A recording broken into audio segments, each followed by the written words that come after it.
All righty. Good morning, everybody. Good morning. Good to see you guys. We got our technical issues worked out. In the last 2 minutes. Yeah.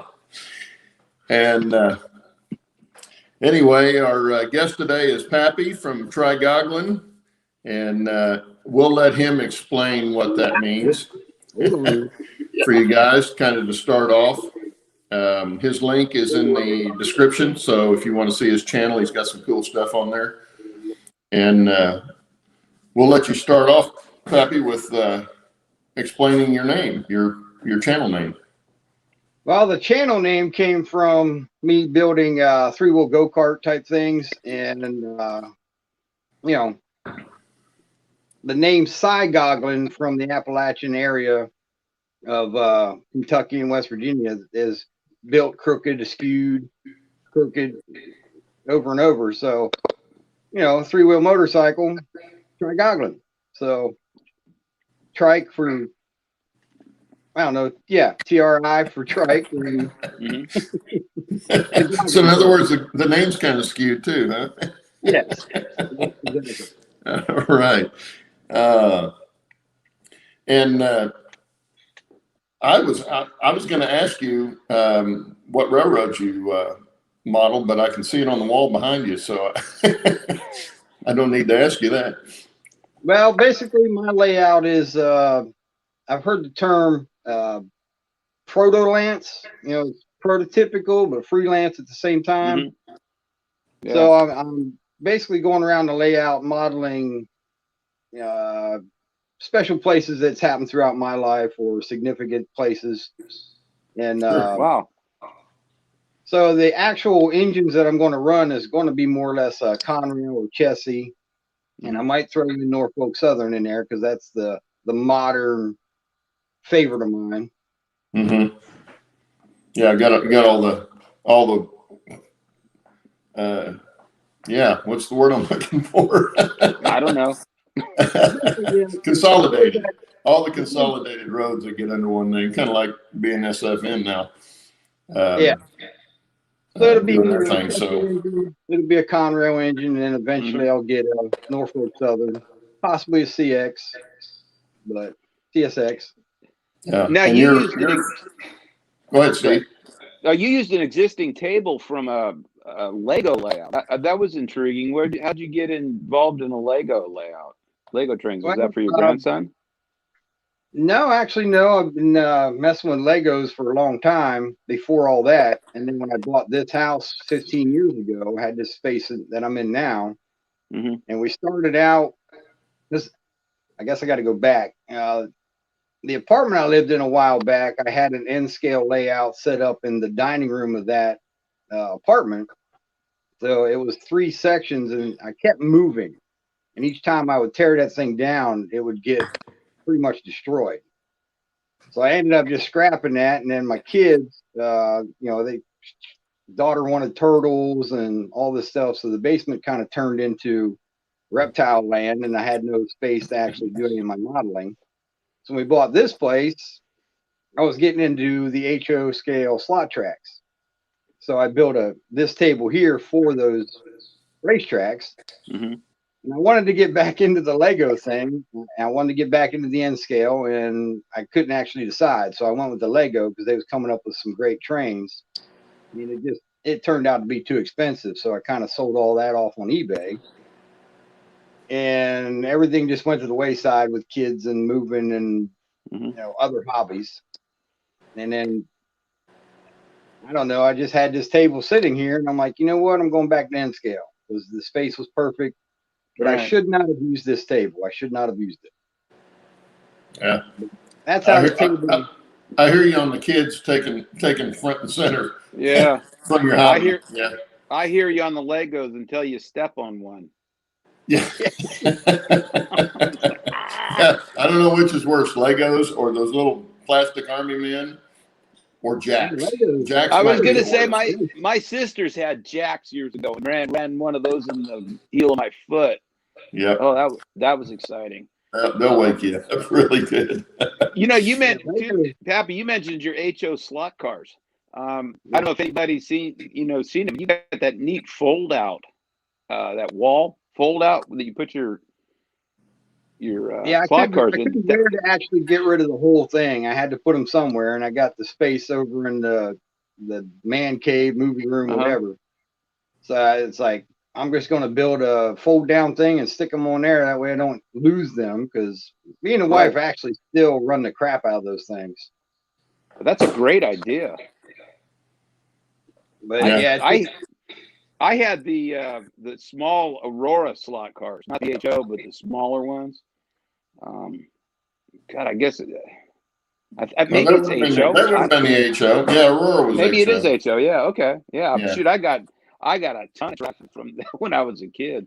Yeah, way because more than I had the bigger ones that were they're bigger than HO. I'm not sure what the scale was. Probably 135 or something like that. But they were back where you had the controllers were just an oval plastic piece of oval with a button on it, and that was your throttle. I mean, we're talking about the late '60s. No. I'm talking about a button on top here. You just twist it like this. Yeah, and your thumb, you end up with a dent in your thumb racing the car. Yeah. In fact, I was thinking about maybe doing that instead of trains again. And then my son popped in and got me started back on trains. So, which I'm kind of glad he did, but because I wouldn't have anybody to race with, but I had the cars. Well, I'd have been in there doing this. That's kind of funny, because that reminded me of how this whole mess out here got started.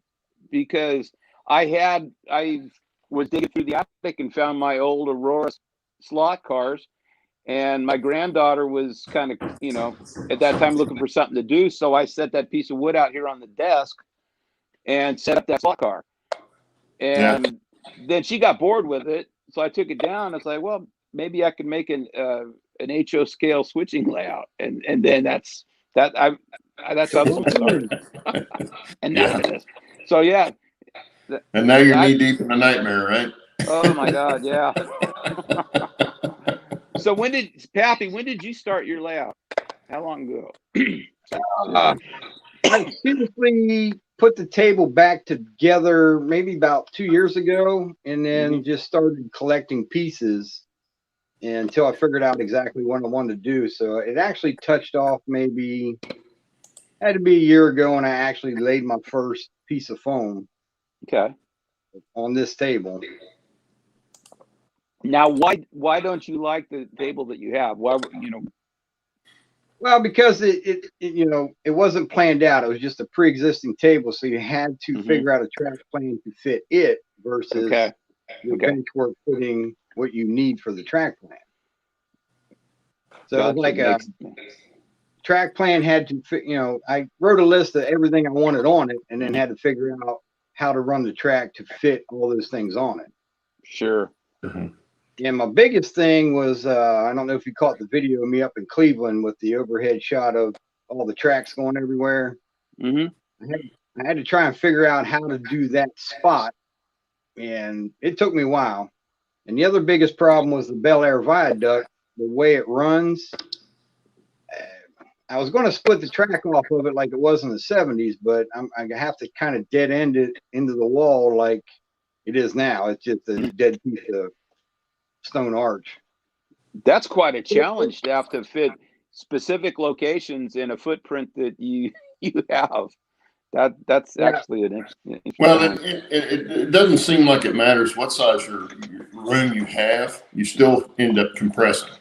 Yeah, because the more room you have, the bigger your dream comes, and it more spread out it gets, and then you still realize that you still can't get it all in there. Nope. There's no way to get it in there in scaled proportions. You have to compress. So that's kind of, to me, that's one of the neat challenges of doing a layout, is figuring out how to make it look like it's supposed to be that way, and yet have some semblance of distance between, like a real railroad would have.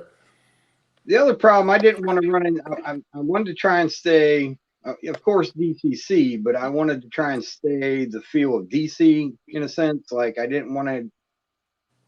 I don't know if I'm explaining this right. I didn't want to have a bunch of return loop wiring, and I just wanted kind of the block feel at the same time of all my, not manual switches, but I wanted to I want to do a big 70s style control panel in a sense. Yeah. Kind of like that throwback type of. But I didn't want to have to deal with return loops. So that's why I've got 3 actual continuous loops in a sense on this thing. Plus, I had to figure out a way to get onto the Bel Air Viaduct and back off of. So it's working out. The only thing I forgot. Go ahead, Steve. So I was saying we got a ton of people in chat this morning. Yep. I was just going to say we need to say hello to everybody. Go ahead, Steve. Wow. Yeah. I mean, holy cap. We got Almar. We got John Schoolkill River Valley, Dwight Curley, Marty M. Boom, Chuck, CDP 1965. God, who else? We got That's Roy me. Eatham. Yeah, it's you. Oh, it's been a long morning. We got Rob T. Man. Did I say that? And we got Uncle Wilmer. Hi, Uncle Wilmer. Michael McCarville. We got Allie. Good morning, Allie. Oh man, did I miss anybody? We got a ton. Grandpa Rails is here. Grandpa, yeah, Chuck's John, Chuck, yeah. Golly. Good morning, everybody. Bernard. Thanks for, Good to see everybody this morning. Yeah, we got Bernard. Wow, everybody here. Hang on. We're talking to Pappy from TriGogglin, and you live up in Ohio, correct? Yeah, I'm Central Ohio. I'm just east of Columbus. Okay. Well, I've been up there close to you. I've been to Dayton a couple of times. Up to the Air Force Museum area there where we flew RC airplanes. Oh, right, so, Pat. Not too terribly far from you. No. Yeah, right, Pat's a nice place. Oh, it is. And there again, it's not railroading, but if you ever get up there, make sure you go to that museum. It's one of the best air museums I've ever seen. Really good. Really good. All righty. Anybody on the chat got some questions for Pappy? Yeah, I was just going to say that. Shoot some questions. Everybody's been saying hello this morning, or good morning to each other. Well, good morning, everybody. I'm glad y'all made it in. Appreciate you coming. Don't kill me with too many hard questions. Well, you were afraid you might mess up, and it's like you can't mess up this show. No. No way. No way. No, you're talking about doing the freelance prototypical kind of combination. I kind of do the same thing, although my prototypical part is more in the rolling stock, the locomotives and the rolling stock versus the layout itself. I try to incorporate things you might see on a prototypical layout, but not necessarily any certain one. So I found that to be much easier to do, because then I can change my mind if I want to. I don't have to stick to it. Some people like doing that though, like trying to make it exactly like the real thing. I mean, that's like Michael McCarville. He got me started on the trestles. I was watching him build a trestle, and he did it right down to the replaced posts that they'd replaced some of the pilings on a trestle, and they weren't aged like the rest of them. So that kind of stuff is kind of cool too. Not that you can't do that on a freelance railroad, but that kind of fits in with I don't know what I'm trying to say again. Well, speaking of trestles, wait till you see Claude's new one that he got done. Man, I'll get an update here for too long. You guys are in for a treat the next time Claude decides to do an update. Okay, here we go. Oh, see, I'm just not working good this morning. Having trouble seeing these questions. Okay, Pappy. Wilmer asked, what's your favorite locomotive? Oh boy.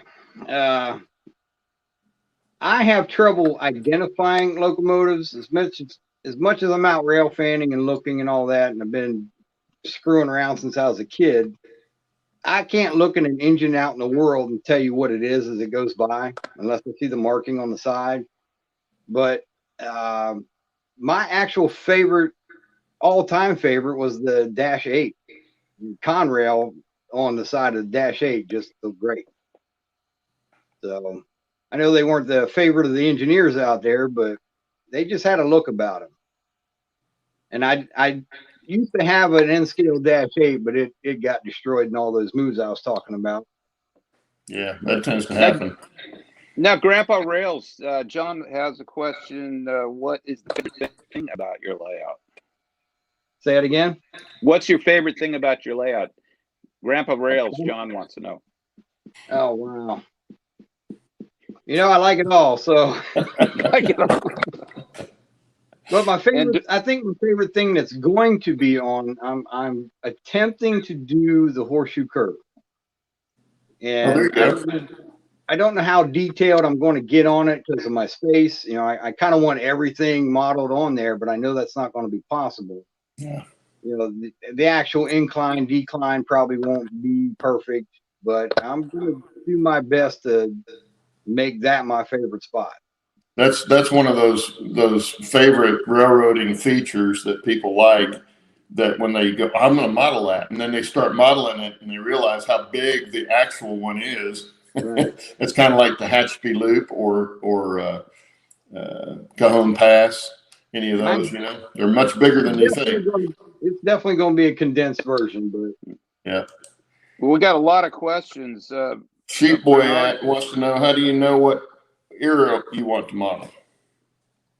Well, like I said, Chesty and Conrail has been my favorite, you know, B&O, but you're talking, you know, 70s, 80s into late 60s.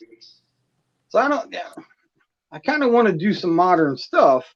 So like that's where the Proto-Lance comes in. It's just, you know, I love the 70s and the early 80s, but I don't know if I can I don't want to stay prototypical that way. I kind of want to intermingle everything. I'm going to throw two questions out at you. Bernard C. wants to know, have you ever seen any round noses when you were young? I'm assuming the F units. And Allie wants to know, what's your current project? As far as the F units, if that's what you're referring to, I've only seen them in museums or on excursion trains. I've never actually seen one out on the rails. I grew up in that small town east side of Ohio, and it was all coal freight. And, you know, the only time I've seen any kind of passenger lines was when I hit my grandparents up in Pennsylvania. They had SEPTA and all of that. So as a young kid, I never really seen them out in the world other than museums. And my current project, scratch building my daughter's house right now. I'm calling it Aunt B's house, but cool. It's her house. I'm trying to scratch build it right now. I got a couple videos I haven't released yet, but I'll give you a sneak peek. Yeah, because you had a cardboard one, a mock-up that you built. Yeah, I've gotten somewhat accomplished on it, but it's in scale. So there's your sneak peek so far. Oh, nice. So there you go. Give Mike McCarville a run for his money. That looks great. Well, Dwight Curley wants to know how you got your name, Pappy. How you got to be called Pappy. My grandson, my first grandchild, we kind of let him pick. We didn't force grandpa or grandma or nothing like that, and he just coined Pappy. He just spit it out one day and it stuck. And now the other three grandkids, that's what they call me. And for the wife, he started calling her Guinea, and that stuck now. So we're Pappy and Guinea. Yep, that's how it works. Now I'm curious. You got your workspace right behind you. You got your table that you build, everything right. That is really nice. Yeah, you're way too organized. Yeah. Yeah, mine doesn't look like that anymore. I can't work in a space like that. I can't find anything. Oh yeah, when I'm full blown into it, I got stuff laying everywhere. But on this house, you know, I don't want to lose my windows and stuff. So Mike McCarville has a question. What is the biggest hurdle you feel you have overcome in the hobby? That's a good question. That's a good question. That's a really good one. Biggest hurdle. Yeah. Learning the DCC aspect of it, because I'm old school DC and all this DCC stuff. Yeah, technically it's simple. It depends on how deep you go into it. You know, everybody puts their switches and everything on it. I want that old school panel. So, but yeah, just learning the ins and outs at first of how DCC worked was my biggest hurdle. Yeah, well, I'm with you on the switches and stuff. I'm going to do an old style panel, except mine won't have toggles. It'll have the touch toggles on it, but it'll still operate like the old double pull, double throw toggles. Well, that's the other thing. But I'm DCC, so I wanted the sound and that be able to run more than one locomotive on the same track, that kind of thing. Right.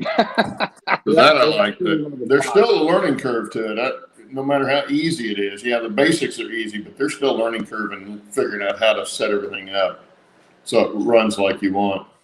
I have to laugh at Ally. She says she wished she had a dedicated space like that. Hers is her coffee table. Yeah. And Bernard C. asks, Pappy, I thought you liked Corsairs. Nope. I think he's referring to the Black Sheep. Pappy Boynton and the Black Sheep Squadron. Oh, yeah. I'm sorry. How do you keep your work? I didn't get it until just then when I was reading it. I just got it now too. Yep. I got a question. How do you keep your workspace so clean? I can't. I clean it and it gets messy. I clean it, it gets messy, and then I can't find it. I'm the same way like I said, when I'm messing with something, I got piles of stuff that I've got to rearrange again. And you got to go back to Jerry Satt's video of the rearrange challenge and do it all over again every time you touch that's something. what I did his challenge. I cleaned my whole shop, and now it's a whole mess again. It's I never going to never going to. Yeah. The minute you start a project, it's a total nightmare. Okay, I guess it's not just me then. Michael says his dad flew with Pappy Boynton's son. I'm not sure where that was, but but that's still pretty cool. Is that your claim to fame, Mike? Your 15 minutes of fame, is that right there? Yeah, Uncle Wilmer says he wishes his space looked like yours. Here's a good question from Chuck. Wants to know, is Copenhagen or Skull? Neither. Too expensive. Oh, there you go. Look at the price. Yeah. There you go. Copenhagen Skull is way too expensive. I do the cheap stuff. Oh, I had a buddy at the railroad that used to chew the was it Levi Garrett? Looked like dried banana leaves. Just you pull this stuff out. I used to chew Levi Garrett. Oh my God, he packed it in with chewing gum. Chewing gum and Levi Garrett, man. It was sitting like this. No. And I had him as a brakeman once, and we were stuck in the siding for a couple of hours waiting. It was hot. Air conditioner wasn't working. All the windows were open. Front and back doors open. He's sitting on the conductor side. This was an old SD40-2, I think it was. It was a long Porsche. No, it couldn't have been because okay, no, it wasn't. Anyway, he had the door open and he'd been spitting this stuff out the front door. He wouldn't do it over the side. He's just sitting at the front door. We see a headlight coming, and I told him, I said, I'll go roll this guy by. And so I walk out, grab the handrails. Next thing I know, I'm on my back on the ground, looking up at the locomotive. He's hanging out the window, busting a gut, laughing. I mean, I had this slimy crap all over my hands. They're on the handrails, man. I hit that thing and just wham down on the ground. I thought he was going to fall out of the locomotive laughing so hard. I would have liked him. Oh, you'd have loved him, yeah. His name was George Constantino. And it was funny because he was it was crazy because he was dyslexic, and so he wrote everything he filled out the time slip upside down and backwards. We were great friends. Oh man. Chuck says he used to chew from time to time until his high school coach caught him in school, made him swallow a lip full. That'll cure you real quick. Yeah, all teachers make sure you swallow it. Yeah. Cure me, though. Oh, I used to run with a guy that dipped skull, and he would only spit every once in a while. But he said it kept him regular, so I don't know. I don't think I could do that. I tried it once, and it was like, is correct. You know, I wish I would have listened back in my days. That's why I don't have any teeth. You know, been doing this since 5th grade. The label is correct. Don't do it. Yeah, don't do it. It's. I used to smoke too, and I gave that up. And the tobacco. I only did the tobacco and stuff when we were hunting. We'd go out hunting, and then couldn't sit there and smoke a cigarette out in in the dry grass and all that stuff. You'd end up having a fire. So that's when I started chewing. I was going with the guy with the skull, But I remember the first time I tried it. We were at a rodeo, and we're sitting up on the rail fence, and we were probably 2 years out of high school, I guess. And he had dipped he dipped all the way through high school. And I said, "Hey, give me some of that." And he gave me some skull, the old stuff, real fine grind. And I put that in there, and I don't know how he kept it packed, but I couldn't keep it packed. And I probably swallowed about half of that. And about 15 minutes later, he looks over, and I'm just green as a lizard, man. And he's just laughing. And I'm weaving. I about fell off the fence. Yeah, that was my introduction to it. So how I even continued after that, who knows? Yep, that's why you don't do drugs, kiddies. Yeah, exactly. Yeah, Bernard says that's got him rolling. It had me rolling too. Yeah. Allie, it's good to see you on here. I saw your deal. How are your parents doing? I want to ask while I got you on here. I don't see more. Let's get some more questions. Yeah, get some more questions up here, guys.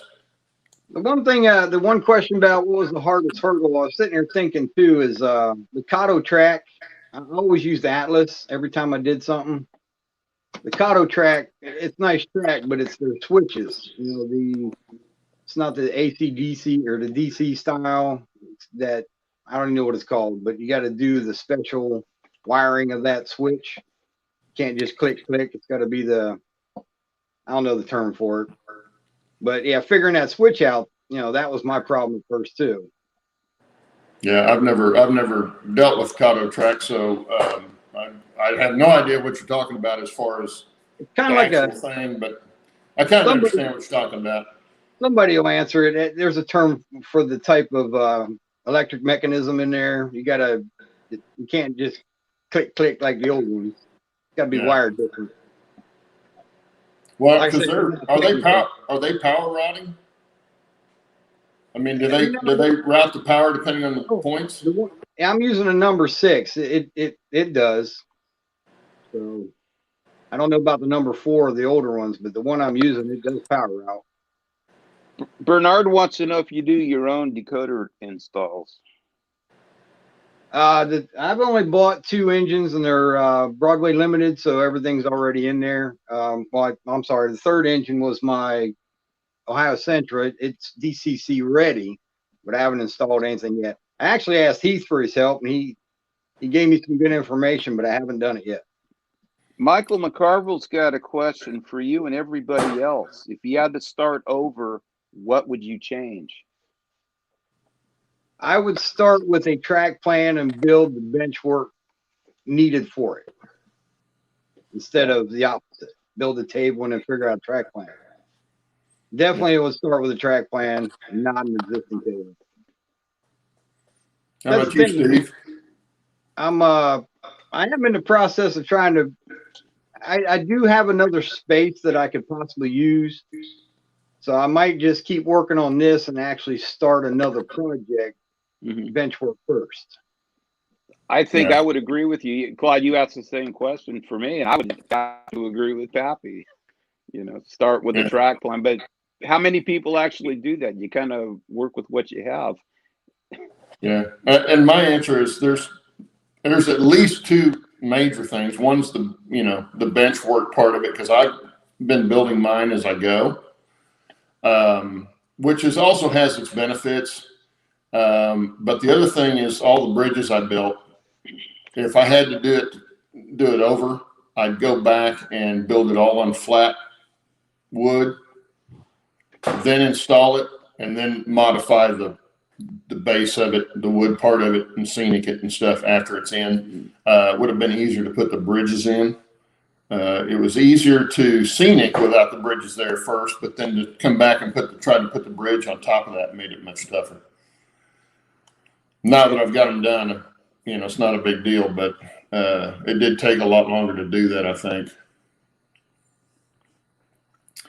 Uh-oh, he's here. It's all his fault. Yeah. Yeah, track planning seems like it's probably one of the biggest things. Chuck says planning was hard for him to get out of his head and on paper or computer. And it was for me too. And I used to do drafting in school and stuff. So, I mean, I knew how to do that kind of stuff, but to me it was boring and tedious. And I found a free app, not an app, but a program to do mine. And I got the basics down of what I needed to do. And then after that, everything else has just been on the fly. Well, that's the thing. I had, go ahead. When you actually go ahead. No, that's okay. I was just saying I had drafting in high school too. And I actually enjoy making, you know, layout plans with a ruler and a compass and a piece of paper. I was so old. I made so many different layouts just, you know, in my head, just trying to figure out one. And this is for years. I never used a computer program. It was fun just making a layout on a piece of paper. Yeah, that's the thing. When you sit down with a notebook and a pen, you can sit there and draw all your circle straights and all that, but it's you're trying to 3D in your head, you know, the inclines of where the bridges are going. Those lines start confusing you, and it's like, wait, how's this going to work? Well, how many guys bought the 101 track plans and thumb through that and dream, right? Yeah. I wore my first copy out. I've got another copy now, but I wore that first copy out back in high school. Yep. Yeah, I'd thumb through that thing and just, you know, and I'd look at the illustrations that they had of the plan and wish I could draw like that. But yeah, that was a lot of fun. Oh, Allie says she had AutoCAD in high school drafting class. Yeah, well, that's because you're just too young. That's what it is. I was going to say, yeah. We didn't have computers. We were lucky to have a calculator in school. In fact, we didn't get to use a calculator in class. No, my first calculator I saw, my dad bought it was a Casio, about like that. I think he spent $100 for the thing. Well, the first one I saw you had to pull the handle to get it to add the numbers together. And that wasn't even a calculator; it was just an adding machine. Is that when they came up 4 cherries? No, not that kind of adding machine. Not that one. No, this was a great big thing set on the desk. You know, had the numbers crossed there, and you punch them in and pull it, and then you do add or subtract on it. Yeah, it's pretty sad. Showing my age now. I was just saying you're dating us. How about Bernard sees? How about an abacus? Yeah, an abacus. Now that would be tough to do, but do a track plan with an abacus. Hey, we got Roy Hardwick in the house. Good morning, Roy. Yeah, there you go. Oh. Oh, now I've lost my train of thought. Okay, what else we got? I don't know. I'm looking. He says he's been drawing out a lot of different options for potential space to try to come up with the best room layout, not just track, but desk and shelves also. That's a good idea. If you're at that stage where you haven't started yet, man, plan that kind of stuff out best you can and try to stick with it, because in his case, I know he's in an apartment, so, you know, he's got very little space he can use. And you want to make best use of all that space. And some people have, you know, tons and tons of space. It's not as big a deal, but it's still a good idea. Heath is working on getting another space. He mentioned before, and I think he's planning on that space that he doesn't have. Ah, okay. Well, I missed that. Wilmer says Yeah. his first calculator was his fingers and his toes. Wilmer, did you have all your toes? Do you have all your toes? You can't Well, all the way to 20? My problem is if you get past 20, you're screwed. CDP 1965 trying to get me in trouble right now. I did see that question. He wants to know my thoughts on Helix. Oh, there you go. Oh, go ahead. What are your thoughts on them? I'm gonna get yelled at. I do not like. I don't like helixes at all. I understand them and why people do them. Yeah. But the nightmare of doing them, and to me, it would just suck the fun right out of the hobby. I didn't find it so hard to make one. Of course, mine's not your typical helix because mine is more like a slinky that's been skewed off center. You know, mine's not straight up and down like Chuck's got a beautiful one. There's some great helixes out there that people got to work perfectly, but yeah, but they get so big when you end up losing your train for an hour or two as it's just going around in a circle and disappears. Well, it depends on how you do it, and that's one reason I have the bridges on mine, where they peek out from the helix and go across a bridge, so it isn't just a mountain there with nothing else on it but trees. Yeah, I understand why you do them. You don't have the space. You want two or three levels to keep making layouts, and you just have to do it sometimes. But I saw a layout. Go ahead. Well, if you have the space to do it, Dave from Crooked River, he's doing the entire room incline. He actually just put a video out on his first test on it. But yeah, that has so much potential for other scenery and things to do. You can't do any kind of scenery or anything on a helix except hide it or display it so it looks cool. But I mean, look at Sparky. How many problems he's had with his? He's redoing the whole thing. It's a hit or miss to me. Yeah. Well, the biggest drawback, in my opinion, is the fact that they're hard to get into if you need to get into it, to fix something. But I didn't have much choice, and I had seen a video of a layout in a basement. Now this is a pretty good sized layout, but they had done that same thing, used the entire room to make the climb. And I really liked that idea. I just didn't have the space for it. I was going to do that, but I couldn't get high enough with the length that I had. If I'd have been N scale, I could have probably done it okay, but not in HO. I couldn't get up high enough to get to the second deck. Heath has a question. Oh, wait a minute. Roy Eltham just said that Brian's from Iron Horse. Yeah, I agree with Roy on that one because the way he's done his with scenery and everything worked out great. Mm-hmm. Yeah, his are all open. Yeah, it makes it real easy to fix and stuff. Yeah. Heath's got a question, and I got to find it. Michael's got one. Anything happened in your train room where you had to call your wife to bail you out? Not yet. Not yet. But she is in earshot, so that will work when it happens. Michael's got one. If you had to choose one photo or scene of artwork to display in your layout room, what would it be? Oh, boy. There's too many. There's certain bridge shots that are awesome. There's certain river shots that are awesome. And that's a hard one. It's too many. You get certain angles of the horseshoe curve. It's awesome. Yeah. Well, for me, the only thing that's really getting displayed in the room, except for the layout, is the metal sign my wife got me for Christmas. That's my logo. I've got this up here, and I've got some other pictures that I plan on putting here in the office. But in the layout room, I won't have room for it because I have all the backdrops up and stuff like that. And those are all photo backdrops. So to me, that's as good as a picture anyway. If I had to pick one, it would probably have to be a stone arch bridge. Because I'm a bridge fan and I love the old stone arches. So it'd probably be that if I had to pick one.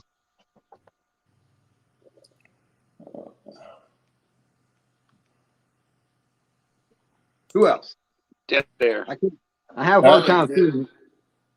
she used to muck around with Railroad Tycoon Track, which was fun. I never did Railroad Tycoon. Bernard wants to know, Pappy, does your wife enjoy or just accept your hobby? Oh boy, that's a tough one for everybody. You know, she's never voiced an opinion either way, but she loves a good road trip. I always joke that she's like the dog on the porch. You say, you want to go for a ride? And she's there. She loves the road trip. She asked me what train we're seeing today. So that's awesome. So, oh, well, that's cool. Do you make special rail fanning trips or just catch trains when you're out driving around? There's certain weekends that, I'll plan an actual trip. You know, it's like, where are we going today? You know, this one's 7 hours, that one 8 hours. You know, when Heath did his meet and greet in at Northlands in Jersey, you know, I was glad he gave that long notice because it was like, we're going no matter what, we're going. Because the 8 hours didn't really bother me because it was trains. Let's go. Mm-hmm. You must have a lot of railroads around your place. Well, the problem I got is, you know, I do have the CSX and Norfolk Southern Main Line cruising through Columbus, but since it's the city, you can't really chase it. I mean, you got to pretty much post up in one spot. I love the chase. Now, I do have the Ohio Central. It's, you know, the short line, and I do chase it quite a bit. But to actually get some great stuff, I do have to travel at least 2 hours either direction. You know, like Deschler, they got the there's a diamond up there that they got, you know, it seems like every hour there's a train going through Deschler, but it's about 2 hours away. You got the Iron Triangle in South Astoria, about the same thing. But yeah. You're lucky your wife likes doing that with you, because mine would have no interest whatsoever. You know what? Mine is like Heath. His girlfriend likes likes the hobby as long as she doesn't have to see it, hear it, or have anything to do with it. Boy, I can relate to that. My wife likes it because it keeps me in the house. But Chuck says his wife enjoys the hobby unless he asks her to help clean. Yeah, I can understand that, Chuck. Don't do that though, man. Don't make her do that. Yeah, my wife does have a preference. She likes the N scale more than any other scale. She thinks it's cute. Oh yeah, yeah. Well, my wife's actually done some stuff. She's built one structure and done some trees and stuff. She likes the scenery kind of aspect, even though she's not real artistic. And those are her words, that she's not artistic, not mine. I think she's very artistic, because if you give her a paintbrush and paint, she's going to have more paint on her than she is on what you give her to paint. So I think she's very artistic, but she doesn't think so. You say yours says N scale is cute. Mine thinks my 1.5 inch scale is a toy. So, oh boy, what are you gonna do? It's an expensive toy. Very. Yeah. See, there again, that's another thing Steve and I have in common. Our wives are about the same as far as what they like about our hobbies. They get along great. Yeah, we would think so. Get those two together, they'll compare notes with us, and we're in big time trouble. Yeah. You know, the wife's hobby is the drive-in. She's a drive-in fanatic, and I'll drive 4 or 5 hours just to take her to one, and then, you know, I'll hit some trains along the way. I'll plan out the route. So, in fact, we're going to a drive-in tonight. So, you still have drive-ins? Holy cow! Now, are you talking about drive-in movie theater or? Yeah. Oh, okay. There's not very many of those left. God, well, we got one here in Columbus. There's one down in Lancaster, Ohio, Amelia, Ohio. We've got several here in Ohio within 2 hours, and we pretty much hit them all. Yeah. So I'm planning the route to that theater around the railroad. So I get mine, she gets hers, everybody's happy. Oh, there you go. Well, we've got one drive-in theater here. It's a twin, a back-to-back twin, but it's the only one left that I know of. There used to be about a half dozen around here, but they're kind of gone the wayside. Yeah, we got them in New Philly, Trenton, Kenton. I think there's one in Springfield. We haven't done the Springfield one yet, but yeah. Okay, we got a question from Roy. Oh, this is for Ally. Yeah. Do your S scale layout and then have a part that has E scale mini train right in the part. There you go. I've thought about doing something like that, but my layout era doesn't kind of incorporate that. What do you guys think of animation on your layout? Do you think it draws away from things, or does it add to things? You know, making the truck move or a guy peeking out the door every now and again. I like animations, but some people Yeah, it don't. depends on how you do it. You know, I've seen layouts at train shows. That's where you see a lot of it. And rightly so, because that's what you're trying to do is draw people in that aren't normally in the hobby. But I've seen it overdone where there's too much going on. Unless you're doing something like, I can't remember the name of the layout in Germany where they've got the airport and all that. You've probably seen on YouTube. That's incredible. And it's got a lot going on, but that's made to look like a real airport kind of setup going on. For the house, I don't know. That's a lot of stuff. So I don't know that I would do that. I would be more into the sounds. You know, I just recently got a sound card from some soundtracks for the cattle, and that's really cool. That really adds some atmosphere. And then I plan on getting a couple of smoke generators, not for the engines, but for like wood smells and stuff like that, other smells that you can get to kind of give you, because you know, olfactory senses are one of the strongest memory senses you can have. So if you can trigger that in somebody, that really, to me, would bring out more than the animation part. Yeah, Steve Childers' layout, he's got a smokestack that does smoke. I thought that was pretty cool. Yeah, well, that's what I plan on doing. On one, having, you know, maybe having a cabin with some, you know, a smoke generator coming out the chimney, that kind of stuff. Or maybe they've got one that's a sawdust smell over by the lumber yard or something like that. You know, just not a bunch of it, and not where it's going all the time, because the no bigger than the room is, it would fill the whole room for long. But where you can hit a little puffer and somebody can get a whiff of it. And that's, to me, is what really sets it off. Hey, Sheep Boy 256 got a question for everybody, but I'll direct it at you. How do you stay determined to work on your layout, Pappy? Yes, you always have a goal in mind, but the problem is you have so much that you want to do. Sometimes you don't stick to it. You'll jump from this project to that project. Seems like something doesn't get finished because, oh, I want to start this house, or I want to start painting that truck, but yeah, I think that's tough for everybody. Yeah. Michael McCarville's got a question for you, Claude. Yeah, I saw that.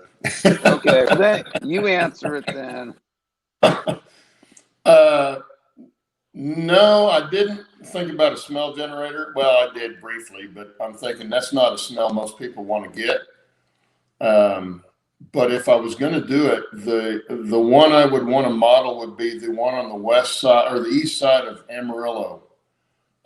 If you're going on I-40 through Amarillo, and Roy can probably back me up on this, they've got a huge stock pen there, and they're not the only place. They've got some up like around Dodge City and places like that. But you go by a big stockyard, roll the window down, yeah, and make you think twice about doing that again. So no, I haven't. I won't put one in for that, but yeah, I briefly thought about it. But that's not one of the smells people want to smell. Well, that's my smell generator when I have my little Frenchie out here. That's a smell generator. Woo! Yeah. Yeah, that's another topic, though. AllyChat, did you see AllyChat? She says too many Americans overdo it with tracking. I kind of somewhat agree. I think we focus a lot on we want our trains, and in real life, it's just one track with a city or a big open field or whatever. I think she's right on a certain aspect that we just want to run trains. So she does have a point on that. Yeah. Yeah, late night model railroad says just put the stock pin near the bathroom door. that'll fix the problem. Yeah, well, see, and Ally says she finds motivation coming from looking at the prototype or researching it, and I do too. I find the motivation, but I think Pappy's right. Most of us are more on the running of the trains. Not all of us, but most of us are. I'm actually into the miniaturization of everything. So whether it's running the trains, which I will do, or doing the scenery, which I'll obviously also do, it's making those small little scenes to me is really my driving force behind it. Now, I do like the trains, especially the narrow gauge stuff. I really like that, but that's why we tend to put too much track in. But it's also one reason I went from doing the second town on my second deck to doing a mining district, to get those scenes, a bunch of individual scenes versus a lot of track, because I do have a lot of track on my layout for no bigger than it is. You know, you brought up a good point, Claude. You know, you're talking about miniaturization. You know, that actually a question for everybody. What is the draw to miniaturize stuff that we all like to make stuff smaller? I mean, that, you know, that's, you know, that it is for me. It's like growing up as kids, you know, you and I have talked about that, you know, miniaturize. And why is it that that's such a fascination for us? Yeah, the first big giant layout I saw was in Pomona, California. And that's what it was a huge, to me at 5 or 6 years old, this huge mountain range was the Sierra Nevada mountains with trains going everywhere. But I wasn't really drawn to the trains as much as I was to the little scenes that I saw once I got close to the table. To me, that drew my attention much quicker than the trains actually did. But there again, it's, you know, everybody's different on how they like stuff. So. Yeah, I think Ian's got it from Lehigh River subdivision. It's you want to go into your own little world type thing, your own imagination, your escape. Mm-hmm.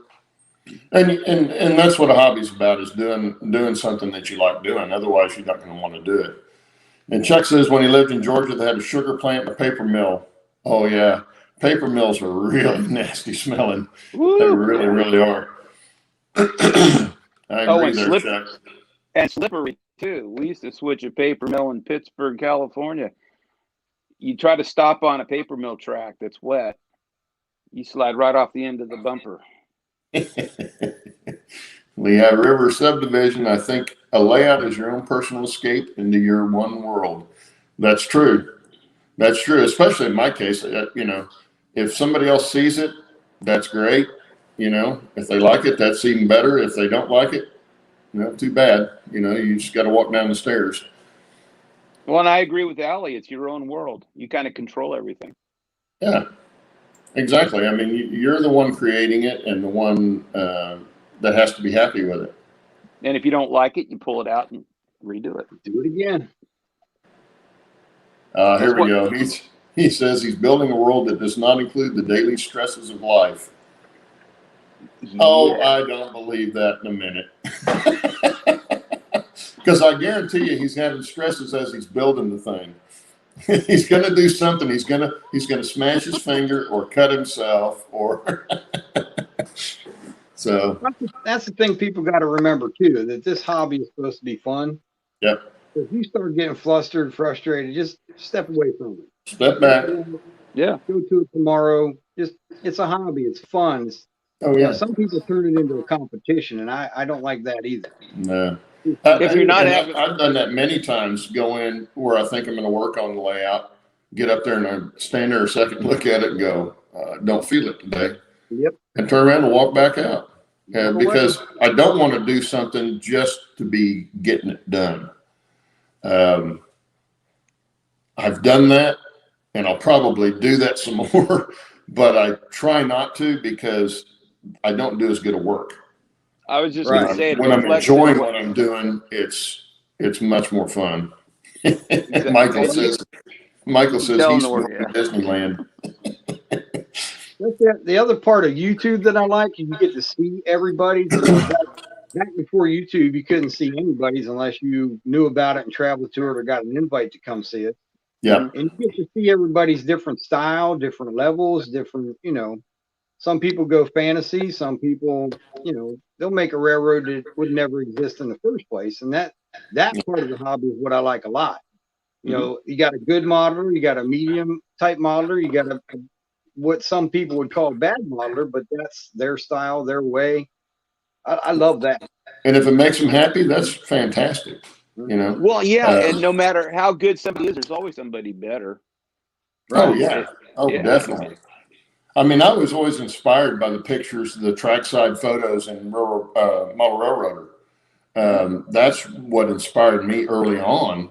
And one reason I hand laid a lot of my track was from stuff I saw then. But not everybody wants to do that. Not everybody wants to be that tedious with what they're doing. And, to me, I love doing it. I won't do all of it that way, but I'm doing the vast majority of what you can see from above, especially that way. But once you paint it and stuff, you can't really tell much difference. Yeah, right. Unless you really like doing that actual physical project, it's really not worth doing. Yeah, Roy Eltham says he agrees with that because, I see Roy on a lot of chats and he participates a lot and helps people out. And I think that's why everybody loves YouTube. It's just, the community, the way things are, the things you can see and do. You need help, it's there. It's great. In the majority of cases, it's all very positive too. I mean, it's a very wonderful community. Yeah. Well, Ross Butler says we all have a project or two that are on the shelf for years. What's yours? Say it again. He said we all have a project or two that are on the shelf for years. What's yours? Mine is, I've tried it several times and I just can't get it. I don't know how many people know about the Ship in the Mountain in Pennsylvania on the old Lincoln Highway. I have tried modeling that over and over and over, and it just keeps getting back on the shelf. It's a very difficult structure. It sits on, it's no longer there. It burnt down. It was back on the Lincoln Highway, it was a tourist trap, basically. Guy built a hotel and then later turned it into a building that looked like a ship stuck on the side of a mountain. You can see 7 counties and all that good, happy tourist trap stuff. And I stopped there as a kid several times and just fell in love with the place. And I've been trying to model it. I have done drawings of it. I did wood burnings of it. But when it comes to modeling it, I can't get it. So it just keeps going back on the shelf. And I'm going to try and put it on this layout, but it's too difficult for me anyway. I grew up close to US 66. So I know what you're talking about, all the different strange things that were built along the road to pull tourists in. Yeah. There could be some fun stuff there too. And it brings, I see pictures of them now and it really brings stuff back because most of it's gone. And I've seen people model it in like at railroad shows and stuff, especially on the modular guys, because they'll build a module and it'll have just that one scene on that one module. And so they really do a good job with that. Oh, what else we got here? We're about done, I think. Yeah, boy, another hour flew by. That went too quick. They always do. And it was nice to have you with us, Pappy. I enjoyed the conversation. I appreciate the invite. This is fun. Yeah, it's a lot of fun. We'll come back and see you sometime. Ain't no You're problem. welcome anytime. And, yeah. Hi, everybody in chat. I'm glad you guys showed up. Sorry if I missed some of your questions. I think we hit most of them. I think we got most of them. Other than Heath's, his are something else. So, oh, Roy says the blue. Yeah, here's an iconic one right there. The blue whale. Thanks, John. In Catoosa, Oklahoma, which is just east of here on Highway 66. That's been there for years and years and years, and it's still there. But I don't know that they open it up anymore. But yeah, that's one of those tourist traps we were talking about. Anyway, everybody, thanks for showing up, and yeah, enjoy the rest of your weekend. Pretty quick after we get done here. Yeah, me too. I got work to go do. Thanks, Claude. Appreciate it. Thank you, Pappy, for showing up, and everybody for dropping by. And we'll Later. see you next week. We got another guest coming on next week, so we'll see you Stay then. tuned. Take care.